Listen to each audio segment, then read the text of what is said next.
Over the next few years, you're going to see a massive amount of stories surrounding the idea of pre-crime. Pre-crime, for the four of you that haven't watched the Minority Report, is the idea that the government can predict and preempt all crime by locking people up before they even commit the act. The idea is, if we know they're going to hurt somebody, it's better to just prevent the damage. This is Trump's arguments for his actions in Portland, the NSPM 7, and surrounding flag burning. We'll take a look at each of these and see whether Trump can actually stop crime before it happens. Wait, hi. Sorry. Before we get into all this, I'm a small creator, so a like, subscribe, and a comment helps me out a lot. Let's start off with the National Guard in Portland. I'll actually let Fox News explain it. First, it was L.A., Donald Trump sending National Guard. Then it was D.C. He announced Memphis, and now he's sending them to Portland, Oregon. The president wrote on Truth Social on Saturday, at the request of Secretary of Homeland Security Kristi Noem, I am directing Secretary of War Pete Hegseth to provide all necessary troops to protect war-ravaged Portland and any of our ICE facilities under siege from attack by Antifa and other domestic terrorists. Yeah, after occupying 4 American cities, Donald Trump is sending troops to what he calls war-ravaged Portland. What the hell is he talking about? Is this war ravaged? Like, I know he's hyperbolic, but the president shouldn't lie about an American city, especially as an excuse to occupy it. I mean, let's look at the data. Oh wow, would you look at that? Thanks to our friends at the Portland OIC, we know that violent crime is on a major downturn since the highs of the pandemic, even dropping 51% since 2024 with 2 months of 0 homicides this year. Yeah, so there's no reason to send in the troops. But let's hear what the Foxy friends have to say anyway. Antifa and other domestic terrorists. So if you guys been following Fox for a while, you know that Portland is a hotbed for Antifa. Okay, real quick, I hate how people say Antifa now. Like, it reminds me of the mysterious gay agenda. There's no organization that gives instructions to all the gays. People just are gay.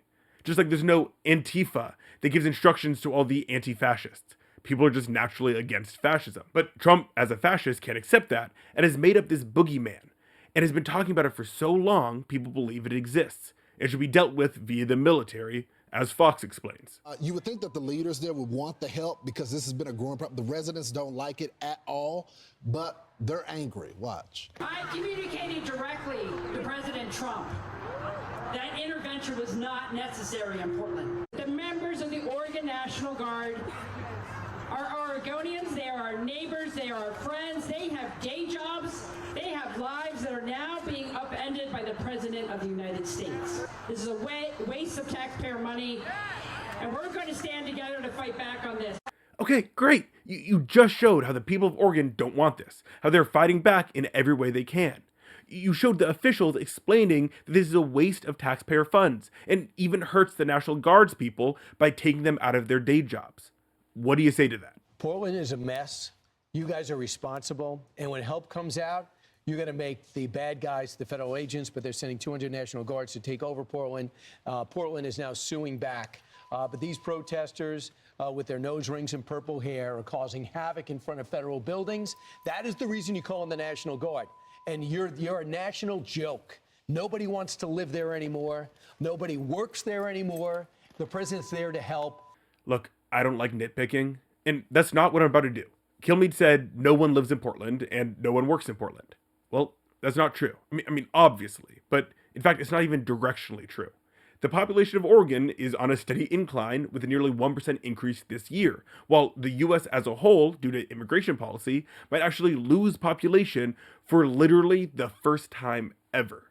And Portland's unemployment rate is exactly in line with the US's as a whole. This may seem trivial, but this man is supposed to be a respected source in news. And when he justifies an invasion with random, completely false ideas, he shows himself to be, well, fake news. And here's the sinister thing. He's saying Trump needs to send in the troops because the troops sent in are being attacked. Clearly, the people don't want ICE kidnapping their neighbors. Sending in the National Guard won't make them. Fox keeps on saying this is just to let the troops do their jobs, but their jobs are counterproductive to safety. The only violent offense Fox can point to is way back when Trump was president and a federal building was set on fire in 2020. We saw this during 2020 when Portland was out of control, when you had very violent protesters late at night trying to lay siege to a federal building there. So they use this one act of violence done by random people as a way to justify sending in the National Guard to arrest anyone they don't like. Here's Katie Miller on a different Fox show hosted by Trump's old press secretary. I like how the cabinet and the Fox News team seem to be basically the same. But anyway, she's laying out the Trump administration's pre-crime policy. And by President Trump taking this action today and saying we are not going to wait for it to be worse. And what happened in 2020 is, right, law enforcement served as crowd control measures. Yes, they made over 1,000 arrests back in 2020. But by doing this action today, he's saying that we're not going to wait. We're going to come quickly and come hard. Yeah, Trump isn't going to wait for the crime. No, he's going to stop it before it happens. And trust him, he's always right about who's doing crime. And as Katie says, this is President Trump's country, and he has promised to make sure that every American feels safe, and that includes our brave law enforcement who are just carrying out the duty that Congress has charged them with. Gavin Newsom is the first one who's demonized our great ICE law enforcement officers who put their lives on the line every single day to do the job that, again, Congress has charged them to do. Now, first, this is not Trump's country. The president is not a king. Second, clearly, every American does not feel safe. Many specifically because of the military on our streets, and Trump thinking he's a king that can stop crime before it happens. And third, look how she shapes the narrative around protecting the sweet, brave ICE agents who are just doing what they're told. He is going to protect our brave men and women who serve our country. Katie, I'm really glad that you made that the focus, the brave men and women. Well, guess what? We're mad at the people telling them what to do. Instead of this being, as it should be, about the president taking unprecedented power and invading any city that protests him, this is about individual officers being targeted by a ruthless, mysterious Antifa. This is fake. It's like this government would define anything that isn't basically Project 2025 as violent extremism. I sure hope the White House doesn't make that official policy. Great.